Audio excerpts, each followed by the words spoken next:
we're starting off a series where we're going to be interviewing each of the candidates, starting with the Democrats for U.S. Senate, of course, aiming to fill Mitch McConnell's U.S. Senate seat here in Kentucky. We're starting with Dale Romans, the thoroughbred horse trainer here in Louisville. Dale, we appreciate you coming in and taking the time. Isaiah, thanks for having me. So obviously this is a huge race, and this is a race that pretty much started the moment that Mitch McConnell said he was retiring, right? This was back last February where Daniel Cameron, I believe it was within minutes, the Republicans said, count me in, and pretty much everyone has trickled in after that. You were kind of somewhat, would we say you were a later commitment for this race? I would say I was a later commitment, but I've never been in politics before. I'm not a normal politician, so I had to make some calls and see what some people thought that I respected their opinions of, and see if someone like me could win this race. I think it's time for us to have someone who's not in politics. I've always been a political junkie, and I've worked on Capitol Hill in my role as president of our horsemen's group on quite a few situations that affect horse racing. So I've always liked the idea of it, and I said I'm too old to start at the State House and try to work my way up, so we might as well go for Washington. You talked about how you've consumed politics for so many years. A seat like this doesn't come up, for 40 years. In Mitch McConnell's case, what was the thing that for you said, or maybe it was a support, someone said, hey, I'll support you in this. How did you know this was a serious thing you consider? I think the state of the nation is the most serious thing. I think the nation's ready for someone who's not a political insider to take this jump. I think that's why Trump got elected. He wasn't a political insider. And, Mitch McConnell was never going to lose his seat. You can't remove leadership and put a freshman in. And we were the third largest recipient of federal money, the state of Kentucky, for years since he was in leadership. His federal politics and mine don't align at all. But he did send a lot of money back to Kentucky, and we weren't going to vote him out. Same thing on the other side. We had Bunning for 30 years. That's why I keep thinking people keep saying that a Democrat can't win this seat. Well, we had two strong candidates in those seats for long periods of time, so we didn't get a real chance. There's only been one open seat, and that was Rand Paul. And he did win that seat. But there's nothing to say a Democrat can't win this seat. You were on a debate last night with one of our competitor stations here in Louisville, and you were on the stage with four of the other high-profile top Democrats running in this race. And I don't believe I had heard your answer quite when I made it into the station this morning, but I heard the question, and that was, is there something that you agree with the Trump administration on it, whether it be a policy, whether it be an initiative? And it seemed like the four candidates who spoke before you essentially said no. Is that something where you differ a little bit? Yeah, I think that they've done a good job securing the border. Immigration's a big part of why I'm running. I really believe immigration reform is important to our country and to the state of Kentucky. We need that labor force. But you have to have, there's several steps. Secure the border first. Then work to document the people who are here undocumented, and then do total immigration reform. And I think I've got a good handle around that subject. But securing the border, they've done a good job of that. People have a misunderstanding about how immigrants get here. And there's really an underground railroad, and we need to go after that. They call them the coyotes, and people pay them thousands of dollars to smuggle them across the border.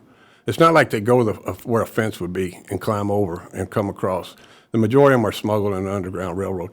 And with all our intelligence, I think we need to be focused on that spot, stop the coyotes, and secure the border, and have a common sense immigration law put into place that works well for labor and works well for the immigrant. You said this, and let's talk about, you'll be on the airwaves here this week, is what I'm told. It's a statewide ad blitz, right? We know that you will be, I believe, the first Democrat to be on the air in this U.S. Senate race. Tell me about the ad first thing, because I read the verbiage, and for people who know you, none of it should come as a surprise, but what were you really trying to highlight there in that 30-second spot? A lot of people know me in Kentucky and in Louisville as a horse trainer, and they know me that, but in Kentucky, you think everyone knows horse racing and all the players. Well, it's not true. It's still a small part of the state. So I need to introduce myself to everybody else out there and let them see that I'm just one of them. But I just decided it's time to do something different, and I'm tired of Democrats losing. It's time for us to win this seat and for a moderate Democrat to try to move in and move the party back to the center where it's supposed to be and where it was always for years. You say in the ad, I wouldn't be beholden to the party, but I also wouldn't be a puppet to the president. We've talked about areas in the past where you disagree with the president. the mass deportations is one. You've talked about how, a lot of the labor force, not just in the horse industry, but others, hospitality, you name it, rely on migrants, rely on a migrant workforce. But tell me about maybe an area where you would disagree with Democrats currently, right now, where maybe you would be that vote that would be on the other side, sort of the Rand Paul or the Thomas Massie of the left, where maybe you would be a D voting with ours. Is there an example that you'd like to share? The shutdown. I don't believe the government should ever be allowed to shut down. State governments can't shut down and they work out their problems. But when you're holding people's paychecks political hostage, there's something wrong with that. And I disagree with everything ICE is doing, working as the nation's police force and going out and rounding up people who really haven't done anything wrong. They're just trying to make a living and send their money back home. But there's no reason to shut down. We can't just line item ICE. We also have, the TSA. We have cybersecurity. We have Coast Guard. They're all under Homeland Security. We can't hold those paychecks hostage when people have to go to work. We tell them you have to go to work, but we're not going to pay you until we figure out our political dispute. And to me, that's insane. It shouldn't be possible. It shouldn't be allowed. Mm-hmm. I want to talk about your top healthcare and economic sort of priorities. You've talked about how you want to repeal the tariffs, ACA subsidies. You want to get those back in place, the enhanced subsidies, at least until Congress can figure out a better path forward. Can you outline again what some of those economic and healthcare policies that are priorities to you? Well, the Republicans keep talking about repeal and replace, and to me, I've been saying on the trail all along, that's wrong. If you find something better, then replace it, then repeal it. But you can't have that dead time where so many people are off their insurance. That's what causes skyrocketing insurance costs.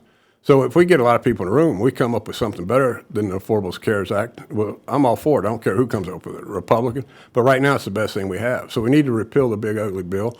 We need to take the money that's all pumped into ICE and put it back where it belongs, into Medicaid.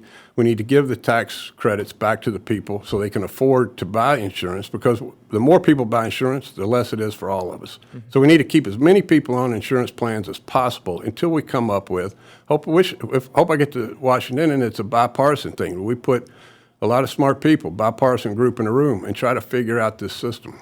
You've talked about your priority being, getting the Senate and the House back. It's pretty much what most Democrats will say. We got to operate it from a position of power. But we asked this in our forum, and I wanted to ask you it again. How do you make meaningful policy changes as a Democrat if, say, the House flips, but maybe the Senate doesn't?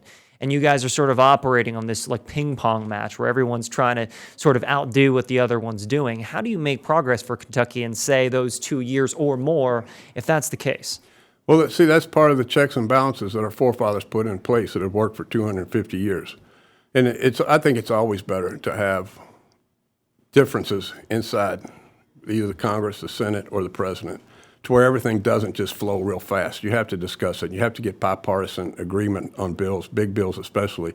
This is a big ship, and it should move slow. And that's what our forefathers wanted. Right now, they've got the House, they've got the Senate. The only thing holding this whole thing together without just Republican right-wing issues being pushed down our throats is the filibuster. And, I think we have to hold that in place, because that gives the minority group on either side at least a voice in the Senate, and it separates it from Congress.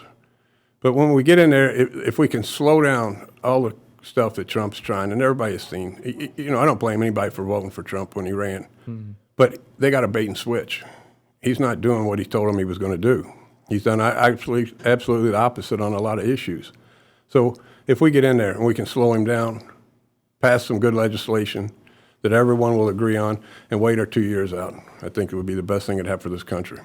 The governor, Andy Beshear, the Democrat here in Kentucky, who's the leader of the party for all intents and purposes here in the state, he talks about the average price of home buying now is about $40,000, which to many folks out there who've owned their home for many years, that's shocking for a lot of people. The price to own a home, the ability to own a home, affordability at large. What could you do as a member of the U.S. Senate to address affordability from a housing perspective and for everyday bills? The housing perspective, I think, it's a pretty simple reason why. I saw a report yesterday that we are 10 million houses short in this country. So we need to get out there and start building more houses. There's a supply and demand issue, which drives all economies. And I think there's some things that we could work on, like giving tax credits to developers. And so they don't have to spend as get as much profit on each individual home, but use the tax credits on bigger projects, just like we did when we fixed Whiskey Row here and these old buildings. Nobody was going to come in and invest in those buildings, but they got the tax credits, so it made it worthwhile. I think we could do some programs like that to encourage builders to build homes that are less expensive and get people in them living and get the 10 million houses on the market that we need to bring the prices down. Mm-hmm. Your answers on Israel got a lot of folks' attention, at least in the media, and we might be a little in the weeds. We're not truly objective, right? Because we mince words constantly. But you were asked both in interviews in the past and the forum that we had, you were asked about your stance on Israel. And in our forum, at least, you gave an interesting answer, and you said, you know, I support Israel as an ally, or believe Israel is an ally, but I don't support Netanyahu. To some people, you can't do one without the other. Can you explain kind of your stance? Because you did call it genocide, what's happening in Gaza as well. I think you can go over and ask Israeli people if they are 100% behind Netanyahu, and most of them will tell you they're not. There's a lot of word on the street that if this war is over, he's going to jail. So I think you can definitely support the Israeli people and the intelligence that we have in the Middle East. We can't lose that. There's no way. Our national security depends on our cooperation with Israel. Now, do I agree with Netanyahu and the way he handled this war? No, not at all. But I do agree that Israel is important to us, and I do like the Israeli people. And you talked about AIPAC giving money. You know, I don't have a problem with anybody giving me money because I can't be bought. I mean, the only reason to be afraid to take money from some place is that you're afraid that you're going to sell out to them. I'm not going to be bought. I mean, if AIPAC wants to send me money, that's sure. It takes a lot of money to win a campaign, get me on Capitol Hill, but that doesn't mean they own me. I was in Lexington. I was actually covering one of Charles Booker's campaign events, and there were a group of young progressives in the room, and honestly, even maybe older millennials and people of that age who really saw foreign affairs, Israel, support for Israel, sort of a red line for them. They asked one of the candidates, I believe one of the candidates running for the 6th congressional seat, and they asked, how would you categorize what's happening in Israel? And the moment they could not say genocide as the first thing, some people just tuned out. How do you appeal to younger progressives who seem to be so set on a couple issues? If you don't see eye to eye on them, you talk about running from the middle, that's not good enough for a lot of them. How do you appeal to those then they're not going to vote for me because I'm just going to tell you the way I see it. And you're okay with that? I'm okay with that. But tell me, like Charles stood on stage the other day and wanted to challenge everyone to say they won't take money from AIPAC. Well, that's a pretty brazen thing to do when you know AIPAC's never going to give you money to begin with. So it kind of aggravated me standing up there. No, but, and I would ask Charles and I would ask those kids, what are we going to do in the Middle East if we lose Israel as an ally? Where are we going to get all of our intelligence? There's been war over there for thousands of years. There's a lot of hatred for the United States in a lot of those countries, including Iran. What are we going to do without them?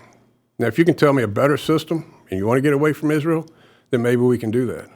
But right now, they're an important strategic ally for the safety of the United States. Just a couple more questions. I want to touch on the progressive thing one more time because I know you talked about how this is about the general, and you're correct. You do have to win the general. You do have to compete against a Republican in a Trump-heavy state, right? A state that favors the president.